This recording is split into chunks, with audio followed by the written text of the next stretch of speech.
गीता अध्याय 13 प्रकृति पुरुष तथा चेतना। अर्जुन ने कहा, हे कृष्ण, मैं प्रकृति एवं पुरुष, क्षेत्र एवं क्षेत्रज्ञ तथा ज्ञान एवं ज्ञेय के विषय में जानने का इच्छुक हूँ। श्री भगवान ने कहा, हे कुंती पुत्र, यह शरीर क्षेत्र कहलाता है और इस क्षेत्र को जानने वाला क्षेत्रज्ञ है। हे भरतवंशी, तुम्हें ज्ञात होना चाहिए कि मैं समस्त शरीरों में ज्ञाता भी हूँ और इस शरीर तथा इसके ज्ञान को जान लेना ज्ञान कहलाता है, ऐसा मेरा मत है। अब तुम मुझसे यह सब संक्षेप में सुनो कि कर्म क्षेत्र क्या है, यह किस प्रकार बना है, इसमें क्या परिवर्तन होते हैं, यह कहाँ से उत्पन्न होता है, इस कर्म क्षेत्र को जानने वाला कौन है और उसके क्या प्रभाव हैं। विभिन्न वैदिक ग्रंथों में विभिन्न ऋषियों ने कार्यकलापों के क्षेत्र तथा उन कार्यकलापों के ज्ञाता के ज्ञान का वर्णन किया है। इसे विशेष रूप से वेदांत सूत्र में कार्य कारण के समस्त तर्क समेत प्रस्तुत किया गया है। पंच महाभूत, अहंकार, बुद्धि, अव्यक्त, 10 इंद्रियां तथा मन, 5 इंद्र विषय, इच्छा, देश, सुख, दुख, संघात, जीवन के लक्षण तथा धैर्य, इन सब को संक्षेप में कर्म का क्षेत्र तथा उसकी अनंत क्रियाएं विकार कहा जाता है।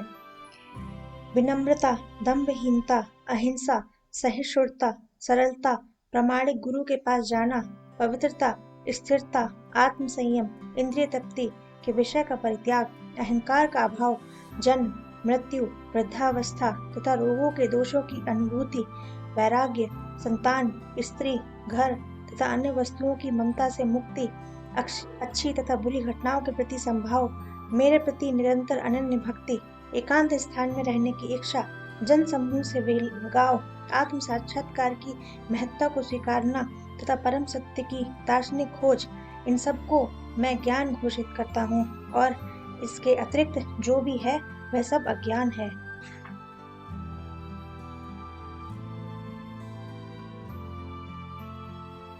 अब मैं तुम्हें ज्ञेय के विषय में बतलाऊंगा, जिसे जानकर तुम नित्य ब्रह्मा का आस्वादन कर सकोगे। यह ब्रह्मा या आत्मा जो अनादि है और मेरे अधीन है, इस भौतिक जगत के कार्य कारण से परे स्थित है। उनके हाथ, पांव, आंखें, सिर तथा मुंह तथा कान सर्वत्र है। इस प्रकार परमात्मा सभी वस्तुओं में व्याप्त होकर अवस्थित है। परमात्मा समस्त इंद्रियों के मूल स्रोत हैं, फिर भी वे इंद्रियों से रहित हैं। वे समस्त जीवों के पालन करता होकर भी अनासक्त हैं। वे प्रकृति के गुणों से परे हैं, फिर भी वे भौतिक प्रकृति के समस्त गुणों के स्वामी हैं। परम सत्य तथा जगत जंगम समस्त जीवों के बाहर तथा भीतर स्थित है। सूक्ष्म होने के कारण वे भौतिक इंद्रियों के द्वारा जानने या देखने से परे हैं। यद्यपि वे अत्यंत दूर रहते हैं, किंतु हम सभी के निकट भी हैं। यद्यपि परमात्मा समस्त जीवों के मध्य विभाजित प्रतीत होते हैं, लेकिन वह कभी भी विभाजित नहीं है। वह एक रूप में स्थित है। यद्यपि वह प्रत्येक जीव का पालन करता है, लेकिन यह समझना चाहिए कि वह सबों के संहार करता और सबों के जन्म दाता भी हैं। वे समस्त प्रकाशवान वस्तुओं के प्रकाश स्रोत हैं। वे भौतिक अंधकार से परे और अगोचर हैं। वे ज्ञान हैं, ज्ञेय हैं और ज्ञान के लक्ष्य हैं। वे सबके हृदय में स्थित हैं। इस प्रकार मैंने कर्म क्षेत्र, शरीर, ज्ञान तथा ज्ञेय का संक्षेप वर्णन किया है। इसे केवल मेरे भक्त ही पूरी तरह समझ सकते हैं और इस तरह मेरे स्वभाव को प्राप्त होते हैं। प्रकृति तथा जीवों को अनादि समझना चाहिए। उनके विकार तथा गुण प्रकृतिजन्य हैं। प्रकृति समस्त भौतिक कारणों तथा कार्यों की हेतु कही जाती है और जीव पुरुष इस संसार में विविध सुख दुखों के भोग का कारण कहा जाता है। इस प्रकार जीव प्रकृति के 3 गुणों का भोग करता हुआ प्रकृति में ही जीवन बिताता है और यह उस प्रकृति के साथ उसकी संगति के कारण है। इस तरह उसे उत्तम तथा अधम योनियां मिलती रहती हैं। तो भी इस शरीर में एक अन्य दिव्य भोक्ता है जो ईश्वर है।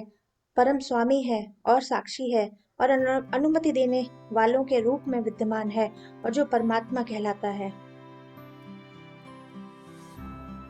जो व्यक्ति प्रकृति, जीव तथा प्रकृति के गुणों की अंतःक्रिया से संबंधित इस विचारधारा को समझ लेता है, उसे मुक्ति की प्राप्ति सुनिश्चित है।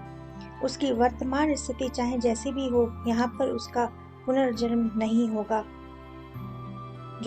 जो व्यक्ति प्रकृति, जीव तथा प्रकृति के गुणों की अनंत क्रिया से संबंधित इस विचारधारा को समझ लेता है, उसे मुक्ति की प्राप्ति सुनिश्चित है।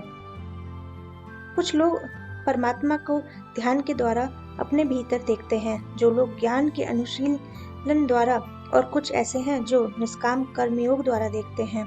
ऐसे भी लोग हैं जो यद्यपि आध्यात्मिक ज्ञान से अवगत नहीं होते, पर अन्यों से परम पुरुष के विषय में सुनकर उनकी पूजा करने लगते हैं।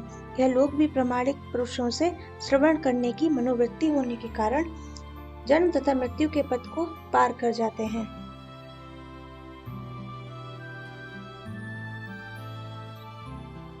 हे भरतवंशियों में श्रेष्ठ, ये जान लो कि चर तथा अचर जो भी तुम्हें अस्तित्व में दिख रहा है, वह कर्म क्षेत्र तथा क्षेत्र के ज्ञाता का संयोग मात्र है। जो परमपिता को समस्त शरीरों में आत्मा के साथ देखता है और जो यह समझता है कि यह इस नश्वर शरीर के भीतर न तो आत्मा और न ही परमात्मा कभी भी विनिष्ट होता है, वही वास्तव में देखता है। जो व्यक्ति परमात्मा को सर्वत्र तथा प्रत्येक जीव में समान रूप से वर्तमान देखता है, वह अपने मन के द्वारा अपने आप को भ्रष्ट नहीं करता। इस प्रकार यह दिव्य गंतव्य को प्राप्त करता है। जो यह देखता है कि सारे कार्य शरीर द्वारा संपन्न किए जाते हैं, जिसकी उत्पत्ति प्रकृति से हुई है, और जो देखता है कि आत्मा कुछ भी नहीं करता, वही यथार्थ में देखता है। जब विवेकवान व्यक्ति विभिन्न भौतिक शरीरों के कारण विभिन्न स्वरूपों को देखना बंद कर देता है और यह देखता है कि किस प्रकार से जीव सर्वत्र फैले हुए हैं, तो वह ब्रह्मबोध को प्राप्त होता है। शाश्वत दृष्टि संपन्न लोग यह देख सकते हैं कि अविनाशी आत्मा दिव्य, शाश्वत तथा गुणों से अतीत है। हे अर्जुन, भौतिक शरीर के साथ संपर्क होते हुए भी आत्मा न तो कुछ करता है और न ही लिप्त होता है। यद्यपि आकाश सर्वव्यापी है, किंतु अपनी सूक्ष्म प्रकृति के कारण किसी वस्तु से लिप्त नहीं होता। इसी तरह ब्रह्म दृष्टि में स्थित आत्मा शरीर में स्थित रहते हुए भी शरीर से लिप्त नहीं होती। हे भरतपुत्र, जिस प्रकार सूर्य अकेले इस सारे ब्रह्मांड को प्रकाशित करता है, उसी प्रकार शरीर के भीतर स्थित एक आत्मा सारे शरीर को चेतना से प्रकाशित करती है। जो लोग ज्ञान के चक्षुओं से शरीर तथा शरीर के ज्ञाता के अंतर को देखते हैं और भवबंधन से मुक्ति की विधि को जानते हैं, उन्हें परम लक्ष्य प्राप्त होता है।